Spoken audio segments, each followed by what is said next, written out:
Hey guys, Happy New Year. Welcome back to the channel. Today I'm going to show you guys how I do my brisket. Let's go.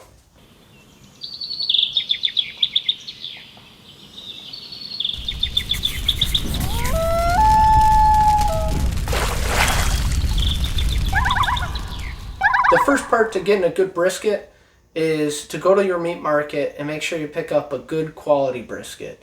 There's no way that you can cook a brisket to perfection and make it come out better than the quality of beef that you start off with. So I would suggest getting decent quality brisket. It's worth the extra cash. And what I do is I actually like to get just the point. The flat a lot of times comes out and it's just not as good of quality, and I'm not looking to feed a whole bunch of people, so I don't need to have all that beef anyway. So when I have them cut it in half, I take the point. It's usually like 50 cents more a pound or $1 more a pound or something like that, but in this case it was actually competitively priced, basically the same price as what the whole brisket was going to be. So I was pretty happy about that. And I think I did well in my selection. So now that we got our beef, let's prep it. Alright, so the first thing that we got to do is I like to make sure that I take the brisket out fresh from the fridge, so that way it's easy to work with. And what I do is I dab it all down, get it nice and dry. Alright, once it's all dry, now it'll be a lot easier for me to grab the meat and work with this. Alright, so for this next step, you're going to need a good deboning knife, or really any knife that you can work real well with. I particularly like this deboning / fillet knife. And what I want to do is, on the fat cap side, I want to try to get some of this fat down to just a quarter. Try to streamline this as much as possible for the smoke to go over. So to do that, I just kind of grab this, start cutting away here.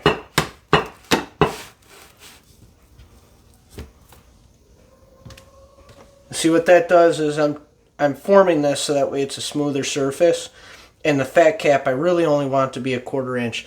Sometimes you're going to get a piece of meat that just has this massive fat cap, and you don't want all that. It's not going to render down. So cut as much of that off as you can, without cutting it all off, obviously.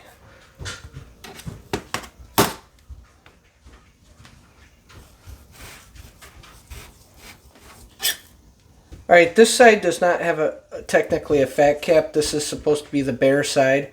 You can tell I really only have that section. So I've actually got a decent amount of work to do here. But the idea is to somehow expose this beef so you can get a good dry rub on there. So what I do is I kind of puncture through and try to get... See, I got a little bit too much of the beef right here, because I obviously don't do this a ton, but that's what you're trying to do. Is now I can pull up on this and kind of work my knife in here.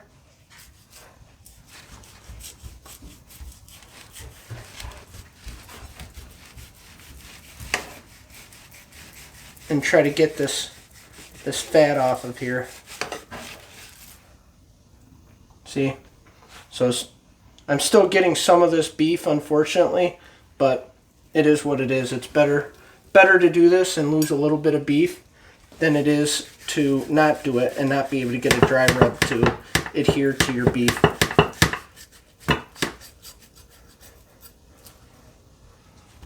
So, alright guys, this is it right here. This is kind of cleaned up pretty good. You could tell I try not to get everything off, because otherwise you're cutting into the beef, and you get tiny little bit like that where you're going to cut some beef out. But for the most part, you're getting chunks off and streamlining it. I'd probably say most of this is all tallow, all beef or fat, but there's no way you're going to be able to trim this without cutting some of the beef. So I try to minimize that as much as possible. But now we've got this entire surface area where we're going to be able to apply our rub to our beef. So let's do that next. Alright guys, here's the secret recipe right here, the dry rub. It's by Lane's Barbecue. It's the basic things: black pepper, kosher salt, granulated garlic, thyme, and paprika. So basically SPG and thyme and paprika. So you can't go wrong with this, and also they are military friendly. I use their rubs on everything now, and I don't buy from anybody else. So highly recommend them. Check them out. Before I put my dry rub on there, I'm just going to get a little light coating. All this is some sort of liquid. I typically like to use some sort of oil, olive oil or something, and I just coat it real quick. All this is doing is making it so that way I have something for this to adhere to. You want that dry rub to really have a good surface to adhere to. Now, the fun begins.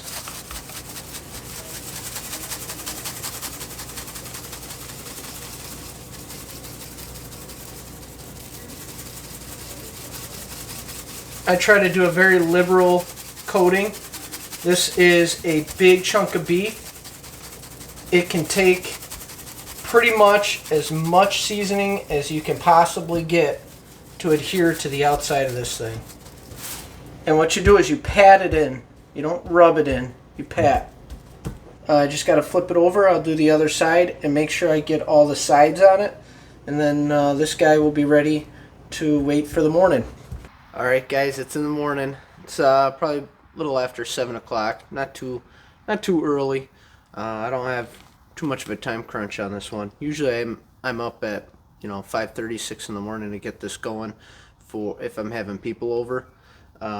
But yeah, we got to get this firebox set up because that is going to be really the ultimate consideration if this cook's going to go smooth.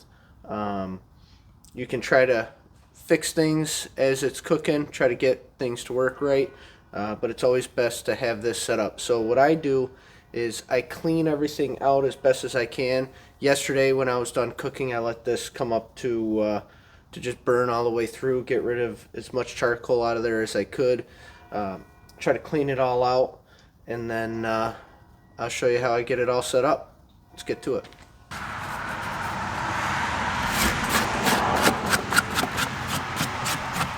So I pulled the firebox out for you guys to see, and what I did is I've already placed in here 3 chunks of hickory, 1 chunk of pecan. I like to add that. It just gives it just a little bit of a nutty flavor into the smoke.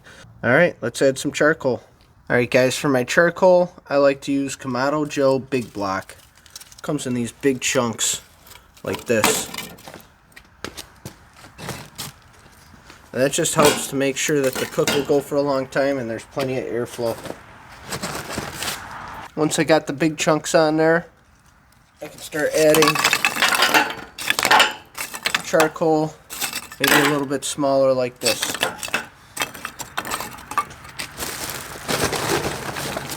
So I've got the firebox in place. I've got my Kamado Joe slow roller that goes on top. And then I have my my plate right here. Before I put them on, I got to get this thing started. This slow roller, I just want to let you guys know, obviously is not made for every type of setup out there. You really have to have a Kamado Joe for this to work. But in essence, it acts like your typical plates that you would put down to keep the heat from coming in direct contact. But this is the slow roller. I'm probably going to put maybe another 2 chunks of charcoal in here after I get it started, but I want to have access to this middle area where I've got smaller pieces directly above the firewood or the smoke wood, and that way it'll start down here and then I'll have a little bit more charcoal on top to keep it going.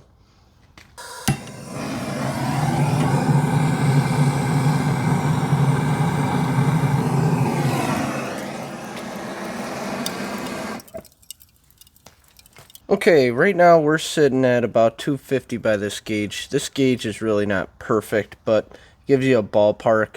I want to be cooking this thing at about 250, 225, 250, or you can do a hot and fast. Two schools of thought. But basically, hot and fast is more like 300 degrees. Uh, I don't know. I've tried it both ways. To be honest, it ends up being a time thing for me. How much time do I have? And I have plenty of time, so I'm probably gonna let this cook at about 250. For as long as it takes. I do want to point out though that I'm letting it go above 250 and letting the fire go pretty good. And now I'm going to damper everything down now that it's past 250 and got a good hot fire. What that does is two things. And make sure that, as you can see up top here, I have clean smoke. There's no white. It's not white billowy smoke. You don't want that. You want good clean smoke. So to do that, you need a good fire at the start to burn off all the junk that's on the outside of the wood chunks and get to the center good blue clean smoke. So also, when I put on my deflectors and everything else on there, it will bring the temperature down. So I want to be able to overshoot just a little bit and then bring it back down to temp and then put my meat back on. So let's do that now.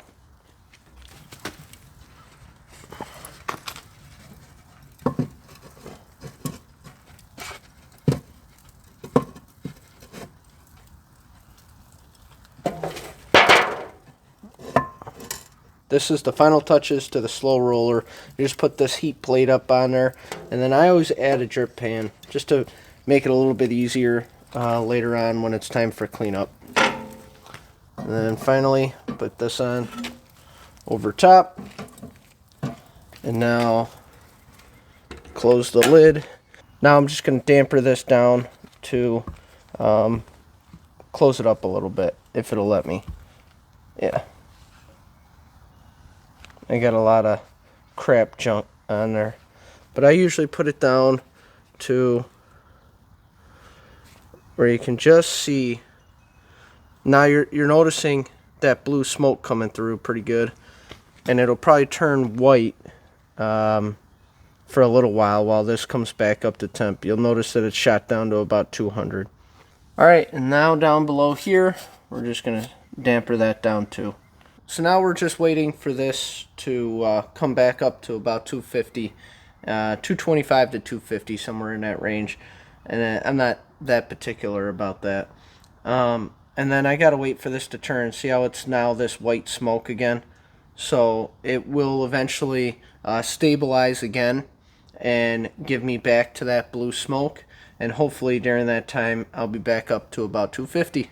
So let's give it about 10-15 minutes or so, and then I'll come out and hopefully we'll be putting on the meat. We've got ourselves some blue smoke here, and we're sitting at about 225, almost close to 250 now. So let's get the beef on. Alright, let's put this guy on there real quick. I like to put the fat end towards the back.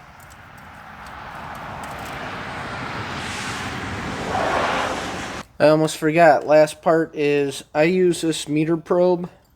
I've always put that into the point, usually the fattiest part, so that way I know when this thing's done. Alright, we got the meat on the grill and everything looks good. I typically don't do anything special at this point. The first usually 2-3 hours of the cook, I like to let this thing just start to set the bark. So this is why I typically like to get it done early in the morning, get it going, because now it's Sunday and I can go to church. When I get back from church, after praying about my brisket, I'll be all set to start spraying it if I so desire. So I'm gonna get ready for church, and then when I get back, I'll check on this and we'll hope that it's going well. All right, guys, home from church. Let's open this thing up and see how we did so far. Oh yeah, that's coming along nice. that bark starting to set. You can tell I got to start spraying here soon. Nice. So what we're looking for at about 3-4 hours in is we want to be able to tell that this bark is set. This should not be coming off when I touch it with my finger unless it's where it's wet. See where it's wet comes off, where it's not coming off. So that's good. That means the bark is set, and now I can start spraying around the outside here and letting it just continue to form. But it looks like the flavor is definitely going to be locked in there pretty good now. Alright, so I'm going to go inside now. I got to change out of my church clothes, and then I'm going to grab a water bottle, and I'm going to be able to spritz this. And I'll be right back. Here's my spray bottle. I'm just going to spritz this. This is just water, no vinegar at this time. And what you're trying to do is you're looking for these spots on the edges.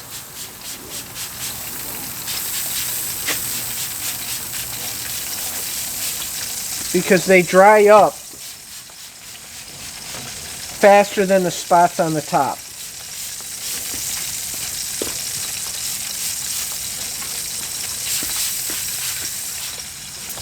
There we go. Now you don't want to really soak it, but you do want a decent amount of water, so that way you don't have to keep spritzing. Alright, so for the next little while, I'm going to just spritz this probably every 45 minutes to an hour. I'll come out, I'll check it. If it looks a little dry on the corners and everything, I'll spritz it down. That way it stays nice and moist on there, and it'll build up a good bark. When the smoke interacts with the moisture on the outside of the brisket, that's what creates that bark, along with obviously the seasonings you put on there, and that's what gives it that good flavor and good bite. I like the bark. You know, some people like it with a real thick bark that's really, really tough. Some people like just an easier, you know, almost like a bark that's it's more just like seasoning on there. I try to shoot for an in-between so that way everybody's happy, but I definitely like to have a good bark. So we'll see how it goes. Alright, I'm out here spraying this. Just got done doing that. And you can tell that this is really, really starting to get a good bark. Definitely liking the color. Really, really liking that color. So I think we're doing good. You'll notice that when you're doing a brisket that it's going to find a temperature where it wants to stay at for sometimes up to an hour, hour and a half before it pushes to that next degree. I've got a real small brisket, so I don't have too much trouble with that. But it did hang for quite a little while, and I think it's about ready to continue going. But you have two options when you get to that point. You can wait to have enough smoke and a good enough bark that you're happy with, and then you take the brisket and you put tinfoil all the way around it. You wrap it all up, you get it nice and tight, and then you can even raise the temperature just a little bit on your grill, and that'll push it past that point where it's stalled out. For this cook, because it's a smaller brisket and I think I can do it naturally, I am going to leave it without putting diapering it, is what I call it. I'm just going to let it go, and we'll see what happens. I really want to be able to keep... The problem with putting the diaper on is inevitably you do ruin some of that bark. It softens up because moisture isn't getting out, and that's really how you get moisture built up in there, and it softens the bark. So I want to let it run the entire time through without putting it on in any tin foil or doing anything with it. So what I'm going to do is actually raise the temperature up to about 270, 275, and hopefully that'll push it through closer to get ultimately to 200 degrees is what I want the brisket to come up to. So that's what I'm going to do now, and all I have to do for that is move this just a little bit and adjust down below a little bit, and it should raise it up, another 15, 20 degrees, and hopefully that'll help. What I do is, to really know if this is going to be done, besides just looking at the temp, is I I put my probe in and just see if it goes in nice and easy. And it should. It shouldn't take much resistance at all. And it's looking pretty good. So passes the probe test. And we're sitting at 197 right now. So I think I'll let it come up to an even 200. So maybe 5-10 more minutes here.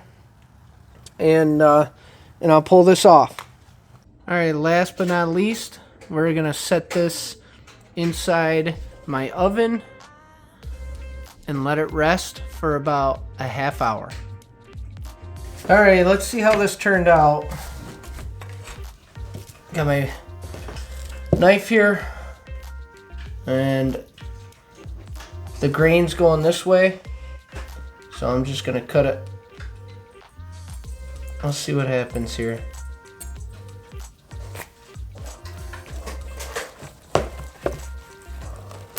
Well, it definitely went smooth.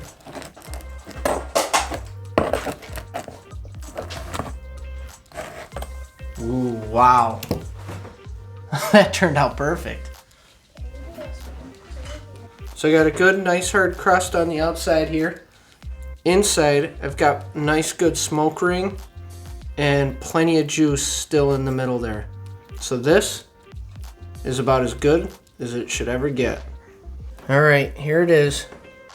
So that's a good slice, and you can tell when you hold it like that how it folds down real easy. It's nice, but yet it doesn't tear apart when you hold it up vertically.